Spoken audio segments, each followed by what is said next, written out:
Are you kidding me? Get rid of that. That's the solution, right? Well, the answer to that is, well, look, if we do that, I'll lose money. Yes, that's the whole point. You will lose money, right? You lose a lot of money, right? But at one point, you were betting short game, right? You were betting on variable mortgage rates. All right, folks, so real estate collapse is closer than you think. So why do I personally think that? Well, there are clues, right? So when you speak to people, and we'll talk about that, and we'll talk about some numbers, and we all know what's going on. Obviously, it is a extremely hot topic. But why would I say I believe that the crash is closer than you might think? Well, it kind of looks like a duck on top of a water, right? So a duck looks very calm, floating on top of a water, right? But underneath the water, all the movement is happening.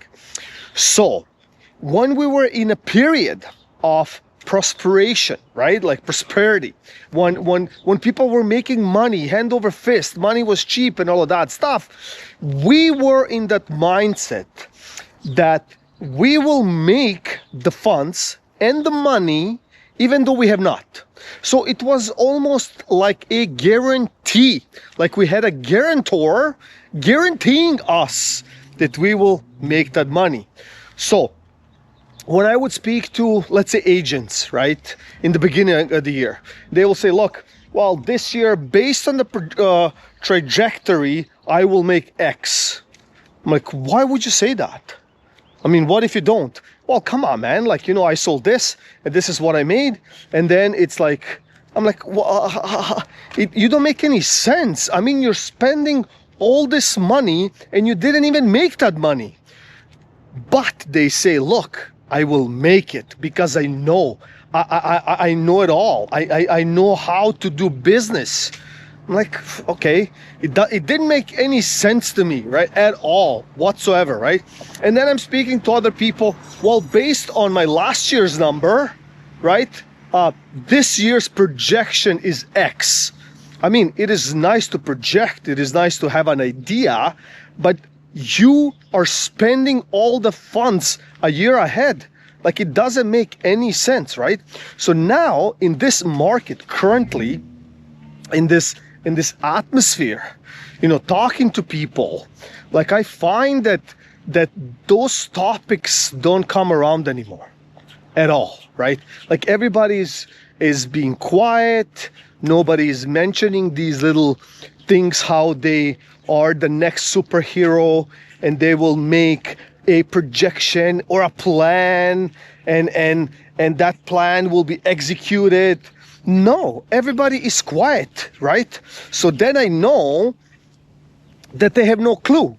So they're probably, like pooping their pants, right? Like what else could that be? So then I went into deeper, into conversation with some people, and then I realized that some of these people, when some of these topics were mentioned back in the day, a few years ago, they were totally not interested at all. They were like, it's okay, it will level out, and it's just another day at the office, or another day, another quarter, and we have some dips, and we have some ups and downs in a market, and it's normal, and it is cool, and all of that stuff. Okay, so then a few years later, I bump into the same people, and now they're asking me questions. They're like, you know what? It is interesting because for some reason I feel that the market is unstable. Really, Columbo? Are you kidding me right now? Like, it took you 3-4 years to realize that you will go under, right? Like you'll fall like a brick. Like, it is crazy, right? So along in that process, some of these people, hundreds of thousands of dollars in debt, just hundreds of thousands of dollars in debt. I mean, what are you hoping for? Like, you're just going down that slide and you're hoping that somebody will save you somehow. Who is going to save you? Nobody can save you. Even or probably not even your family members can save you anymore, right? Because I know so many families, they're at that sweet spot for retirement. Like they have no idea what to do next. Like they're like scratching. They're like, oh my gosh, like, you know what I mean? Like, if I sell and now it's not the time, and I'm in debt here and there, and I help my kids with student loans, and I help them buy a property that they're upside down on right now and stuff like that. So it is that vicious circle. So even they are calculating how to exit, right? So, having that conversation with these future retirees, they're like, I don't even know where to go anymore, right? Like, I might have to leave Canada, period. Not for any reasons, it's just the affordability reason, period. That's it. They cannot afford it. They have to leave. And, even if they have a house paid off, right? They have to literally leave. That's it, right? So the question is, where will they go? If they stay in Canada, they will go to a remote place with no additional help, no medical services, no hospitals, nothing, right? And most of the time, people leaving to these small towns, these small cities, these whatever remote areas, they're not happy, right? Like they want to be close to what they're used to, but their budget, Canada, the country, or just overall situation is not allowing that, right? Because you have to go. It's basically you're kicked out of the game. So next level, right? So that is also what's happening. So why do I say that? I mean, the red flag for me is raised because more and more people are bringing up the topics that never talked about that. They would not even touch these conversations. And why wouldn't they touch on it? Because they were comfortable. They probably had cash flow, had businesses, it was running fine, like, on autopilot and whatnot. So they didn't even think about that stuff, right? And, they know in business things go up and down, but now it's a different story. So that kind of triggered that another red flag in my head sense is like, oh my gosh, now like even these people that were asleep for years, even they are waking up to the situation, right? Another huge layer that's added to obviously the condo market and the condo situation, which, guys, condos cannot be fixed, period, because the demand is not as high, the prices are high, but the inventory keeps piling up, right? We have thousands upon thousands and thousands upon thousands more coming in 2025 and 2026. So we'll be flooded with the inventory, and it just doesn't make any sense, right? Like, people are waking up, they don't want to live in these shoe boxes anymore. They're just waking up to the entire situation. The cost of carrying some of these properties are crazy. Many are thinking of defaulting. They don't care, they'll default, right? So it's just like, it's that cycle, right? And that cycle is just crazy. But another layer on top of that not a lot of people talk about is the cottages, right? The recreational segment that is very strong for us here in Canada, and it has been always, right?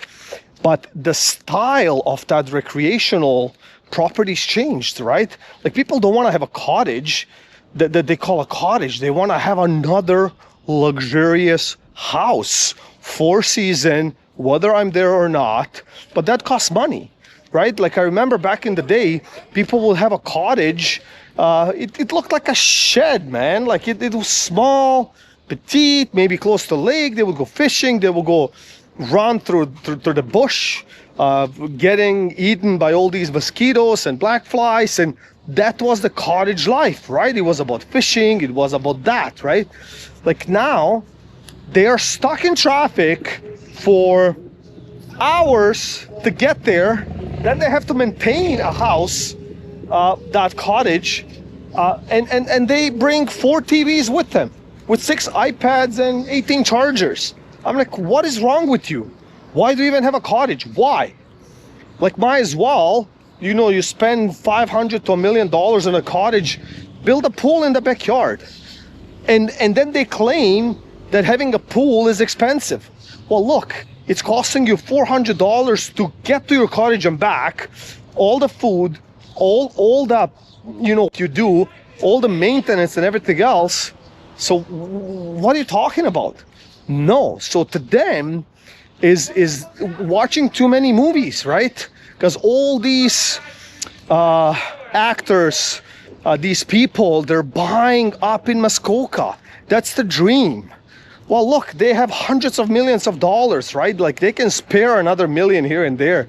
It doesn't matter. But for an average person, that's a big, heavy deficit, right? Especially if you don't have the cash flow. So stop playing that game, right?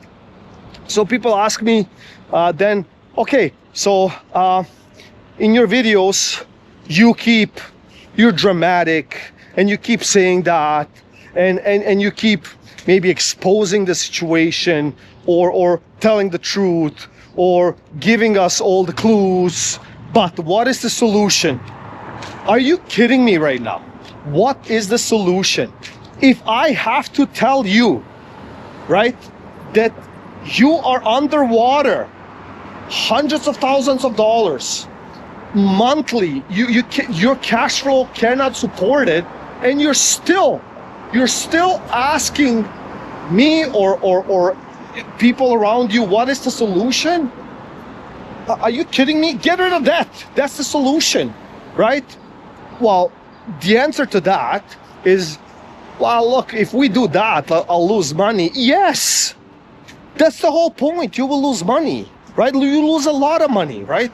But at one point, you were betting short game, right? You were betting on variable mortgage rates. What does that mean? It can change every day, every 5 minutes. That's what you were betting on, right? You didn't secure nothing. And those people that secured got extra heavy on investments on all sectors, right? Give me pre-cons, give me cottages. Oh, I heard from a friend, you can Airbnb that and you can make 12 grand. And are you kidding me? Like, listen, that's chat GPT category. You punch it in and it's a perfect answer. But guys, life is not perfect. It bends, it shifts, it throws a curveball sometimes for some people, and for some people all the time. There are curveballs all the time. There's no straight ball. So just think about that. If you have to ask yourself a question, right? Like, what is the solution? You know you have a huge problem, and the only way to fix it is to look at it. At least look at it. Open up the accounts and look at it. Visualize it and ask yourself an honest question. All right, 3 scenarios. 1, everything goes up by 10%. Where do I stand? Check. 2, it remains flat. Okay, how much is that gonna cost me? 3, it goes down by another 10%, 30%, 70%. I don't know, worst case scenario, I don't know. So when you answer these 3 questions, then you summarize it and you say, boom, this is what I'm going to do. Whatever you do, it comes with risk. Obviously, don't take my word for it, don't take my advice, but think about it. If you have to ask yourself that question, you do have a problem. So I hope you liked this video, you gained something from this video. So please like, share, and subscribe, and I'll see you in the next one.